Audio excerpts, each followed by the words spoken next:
C'est très facile de porter des habits, mais c'est compliqué de bien les associer. C'est très facile d'aimer la mode, mais c'est d'autant plus difficile d'en parler. Aujourd'hui, je vous présente un nouveau format de vidéo qui se nomme CPMD. Dans ce format, vous allez apprendre des choses sur le streetwear. J'espère honnêtement que j'aurai des retours critiques en commentaire.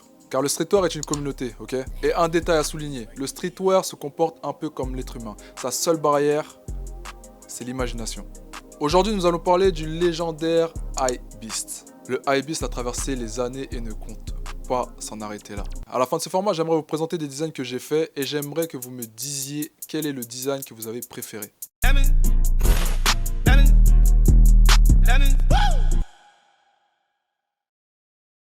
Je me suis perdu un peu sur internet et j'ai trouvé la définition appropriée au terme Hypebeast. Le Hypebeast, c'est quoi? Hype, qui peut être compris comme de la publicité extravagante, exagérée, et beast, qui signifie bête, toujours pour signifier le côté anormal du concept. On peut l'utiliser pour dire d'une personne qu'elle agit comme un hypebeast.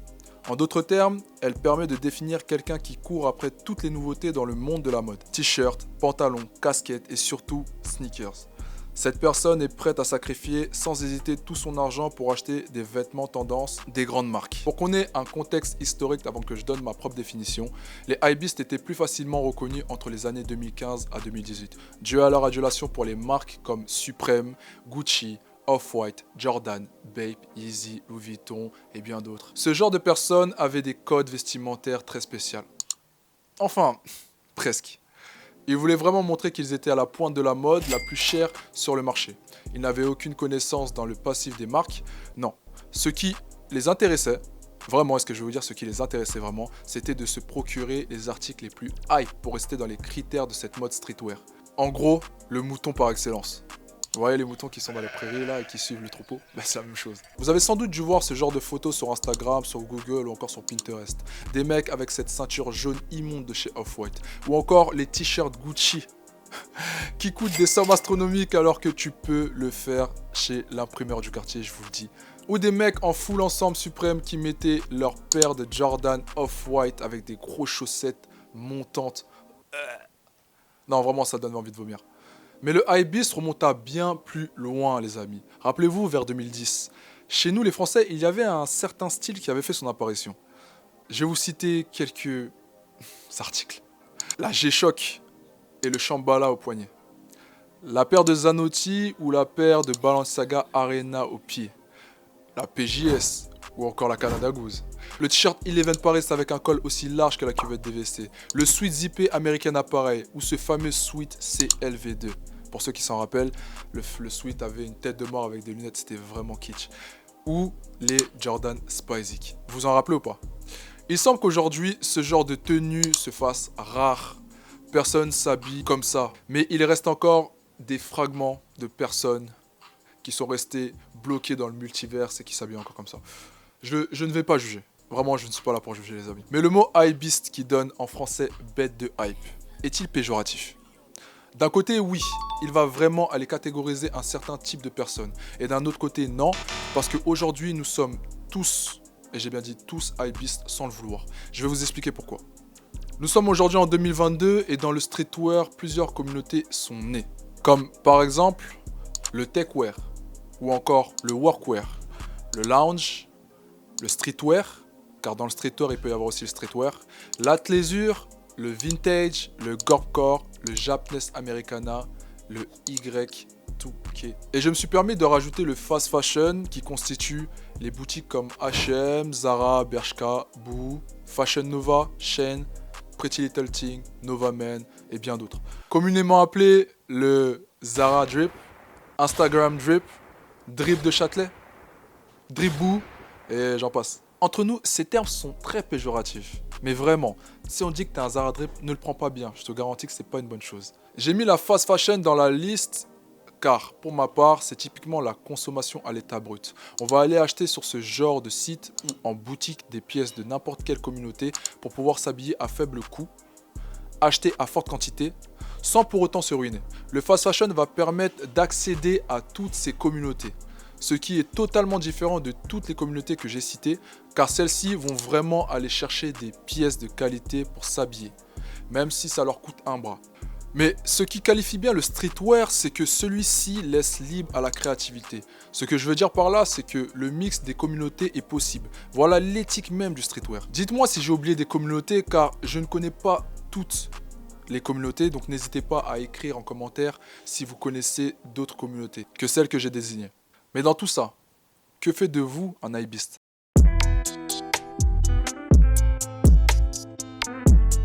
Je vais vous donner ma définition de hypebeast. Pour ma part, un hypebeast est une personne qui veut rester à la pointe du style actuel, qui achète les articles les plus rares du marché dans sa communauté. En gros, il veut être l'avant-gardiste de la flexence. C'est un mot que j'ai inventé, je l'avoue. Mais c'est juste pour dire que ce mec-là veut délibérément montrer qu'il est le plus hype de sa communauté. 2015 à 2018, sachez que les articles hypebeast sont achetés dans le monde entier.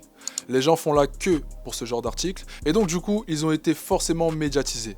Et vous les avez forcément vus sur vos réseaux sociaux, vous êtes forcément tombé amoureux de quelques articles, vous avez forcément voulu à votre tour vous les procurer, vous n'aviez pas d'argent, parce que vous étiez broke bien sûr, ce qui vous a rendu sans le vouloir forcément un hypebeast. Mais ça va plus loin que ça. En parallèle de ça, allez demander à des personnes de n'importe quelle communauté streetwear s'ils ont été un jour hypebeast.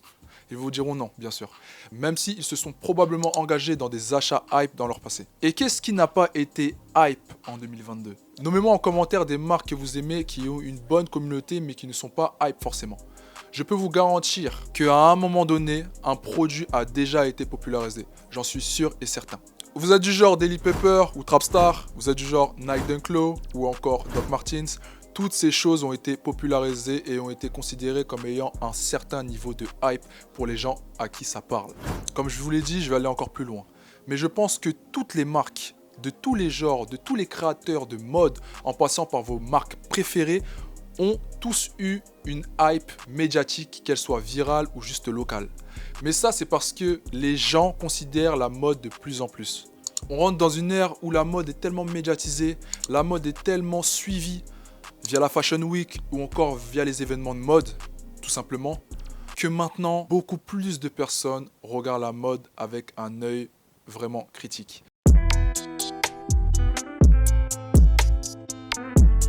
Les marques entre 0 à 50 000 abonnés ont une faible hype médiatique. Mais au-dessus de 50 000 abonnés, si les gens ne connaissent pas la marque, si la tendance est à la hausse et qu'ils n'aiment pas forcément la marque au début, sachez que s'ils voient cette marque prendre de l'ampleur, alors un niveau de désir se crée autour de cette marque. Aujourd'hui, il y a tellement de marques qui se développent et qui prennent la place de numéro 1 que l'on ne peut plus dire que c'est des marques hypebeast. Elles ont une certaine hype, oui, mais ces marques qui autrefois n'étaient pas forcément portées, n'étaient à aucun moment hype. La marque Salomon par exemple, qui est une marque datant de 1947, n'a pas le même degré médiatique aujourd'hui. Présentement, elle est considérée comme une marque populaire qui a sa place dans le streetwear. Mais vers 2015, jamais, et je dis bien au grand jamais, une personne qui s'habille en full suprême a laissé dire qu'un jour il porterait du Salomon. Je sais que certaines personnes en cliquant sur cette vidéo vont penser que j'allais dire tout simplement que le hypebeast d'aujourd'hui sont les porteurs de Off-White, de casquettes New Era, des sacs à bandoulière, de t-shirts Stussy ou encore de cargo et de Jordan 4, de pantalons parachute ou de New Balance. Je ne vais pas nier le fait que ces personnes ont peut-être plus de similitudes avec les hypebeasts de 2010, si vous vous rappelez bien ce que j'ai dit tout à l'heure. Cela est sans doute dû à la plateforme TikTok qui leur esquinte le cerveau. Et du coup, ils n'ont plus nécessairement de goût à proprement parler. Ils n'ont même plus de conscience, je peux dire. Mais en réalité, je pense plus que c'est un genre de mode. C'est comme ça que je vois les choses en fait. Ils s'habillent tous pareil, sans pour autant se poser des questions. Pour moi, les hypebeasts sont plutôt maintenant les personnes qui achètent par exemple du Cortez, Arc'teryx, qui vont acheter du surplus de produits plutôt. Ils achètent les survêtements, les accessoires, les vestes ou encore les t-shirts de la marque. Il y a à ce moment-là ce phénomène de hypebeast. Car vous n'auriez jamais acheté ces genres d'articles il y a 2 ou 3 ans auparavant, quand Cortez par exemple n'était pas à son prime. Ou en parallèle, ceux qui aiment le workwear aujourd'hui, alors que ce type de vêtements existait depuis longtemps, mais ils ne s'étaient juste pas intéressés à ce type de style car il n'était pas populaire, vont acheter les dernières tendances du genre. Les Birks par exemple, ou encore les sacs à bandoulière sont les articles les plus populaires de cette communauté. Je ne sais même pas si j'aime bien ce terme en fait, le hypebeast. Car une personne qui aime les tendances peut être interchangeable, mais nous avons jugé et nous avons diabolisé ce mot. Mais encore une fois, que ce soit workwear ou girlcore, si vous avez acheté des articles de cette communauté, comme du Salomon par exemple, mais à quel moment vous aviez acheté du Salomon en 2015? Je ne suis pas en train de juger vos goûts. Non, mais ce que j'essaye d'expliquer, c'est que ces articles sont ici présents depuis des années, mais personne ne les a calculés. Ce qui n'a rien à voir avec une collaboration Travis Scott ou encore Off-White avec Jordan, qui est pour moi, littéralement à mon humble avis, juste des chaussures événementielles. Elles sont conçues pour créer une hype sur les réseaux et de l'engouement envers ces artistes lors d'un laps de temps défini. C'est là où je veux faire la différence entre l'article de mode hype qui est là pour créer un pic de viralité et l'article traditionnel qui est présent depuis la nuit des temps et qui a fait un pic de popularité au fur et à mesure des années. Et certains des autres éléments que j'ai cités ne sont pas forcément là pour créer de la hype. Il y a donc une distinction entre acheter quelque chose qui est manifestement là pour créer une hype et acheter quelque chose qui est plus un produit traditionnel au sein d'une marque qui a atteint un pic de popularité comme une baisse de popularité.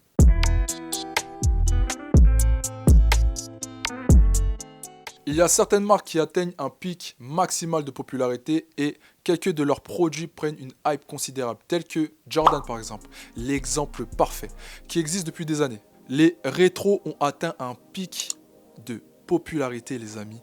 Maintenant, les gens les aiment. Avant ça, les gens les aimaient. Et même si leur pic de popularité descend, les gens les aimeront toujours. C'est un peu comme ça que la mode va et vient. Il y a différentes choses qui deviennent populaires et nous participons à l'ascension de toutes ces choses. Nous qui comprenons et regardons la mode, reconnaissons les tendances, nous achetons tous des choses qui sont relativement populaires dans le laps de temps dans lequel nous vivons. Mais la question c'est, qu'est-ce que les gens appellent un hypebeast? Parce que vous achetez tous des choses à la mode. Je dis vous, mais moi aussi. Mais penchons-nous mieux sur le cas hypebeast et arrêtons de prendre ce terme comme étant quelque chose de mauvais et reconnaissez que c'est bien plus nuancé que ça. Cela m'amène à dire que le hypebeast moderne, le hypebeast de 2022, est dans un sens une version de nous tous. Et si vous êtes du genre à dire non, je ne suis pas un hypebeast, je rejette tout ce qui est à la mode ou encore que la mode n'est pas basée sur de la hype, alors à ce moment-là, je dirais que vous êtes de mauvaise foi. Clairement, vous l'êtes. Mais c'est vrai que beaucoup de personnes achètent des choses qui deviennent par la suite de plus en plus populaires, jusqu'à en devenir hype carrément. Alors à ce moment-là, j'aimerais vous détrôner le trophée de l'avant-gardiste de la mode. Oui, vous l'êtes, clairement, parce que vous avez un temps d'avance sur les autres. Je vous donne ce trophée ou pas? Peut-être que tu n'es pas vraiment d'accord avec moi parce que tu aimes les boots. C'est vrai que les boots ne sont pas comparables aux baskets. C'est peut-être vrai que la personne qui achète des baskets et la personne qui achète des boots soient dans des voies différentes. Mon opinion à ce sujet, c'est que je pense que ces deux articles, les baskets ou les boots, existent depuis plus longtemps que leurs possesseurs et qui ne connaissent même pas l'histoire de ces deux types de chaussures et qui pensent tous les deux à un moment donné dans leur tendance actuelle de la mode que leurs choix sont l'épiphanie même de la mode streetwear. Ces deux personnes sont vraisemblablement différentes, c'est vrai, mais elles ne se mettent pas sur le même piédestal alors qu'ils devraient. En vrai.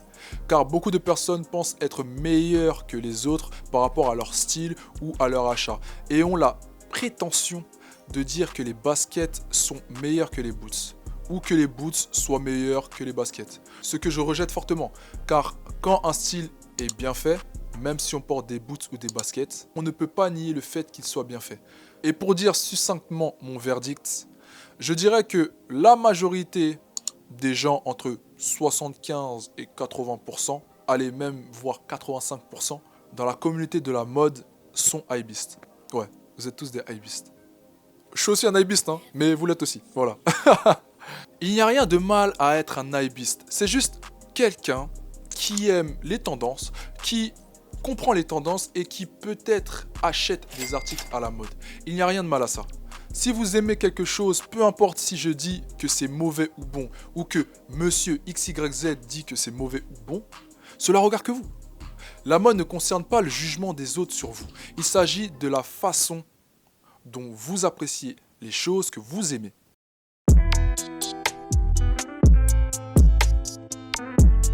Pour moi, il y a différents levels de hypebeast.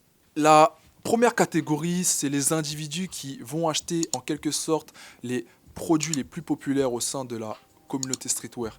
J'ai même l'impression que ce genre, le streetwear, prend une place majoritaire dans la mode.